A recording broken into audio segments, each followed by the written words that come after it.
A guy selling a gun suddenly noticed something off. The buyer's reload speed was actually 3 seconds faster than his, and he was a secret agent. Even when he intentionally messed up the scope, the buyer still hit the bullseye precisely. That's when it hit him. This person was definitely a professional assassin. He remembered he'd applied for retirement a few days ago, and right after that, the organization set up this deal. He figured there had to be a connection. Then, unexpectedly, the other person just handed him the sniper rifle, telling Mike to shoot next to them to test out the silencer. Mike could have taken care of the threat right then and there, but he thought of a better plan. After testing the weapon, the buyer was super happy with the gun. They paid Mike on the spot, but Mike didn't hand over the gun. Instead, he said the gun needed some improvements and told the buyer to wait 3 days. The buyer agreed without much thought. When Mike was ready to leave, he intentionally parked his car on the side of the road, kicked off the bumper, then immediately drove into a repair shop, pretending to be a driver who needed a fix. He casually stole some stuff he needed, getting ready to put his plan into action. Back home,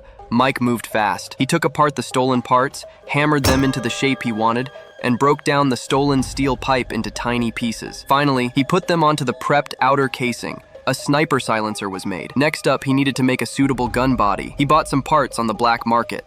After assembling them, the gun looked just like a normal firearm. Then came the most crucial step. First, he smoothed out the bullet tips, then drilled a small hole in them. Finally, he carefully dripped mercury into the bullets. Even if it wasn't a kill shot, the mercury poison would take out the enemy pretty quick. 3 days flew by. Mike showed up at the designated spot as promised to hand over the gun. He thought the plan would go smoothly, but then the buyer asked to check the goods in the bathroom. That totally freaked Mike out for a second. Luckily, the buyer didn't notice anything off in the end. Looking at the last payment in his hand, Mike figured he was just overthinking. But on the way back, the buyer suddenly got a mysterious call. Find one.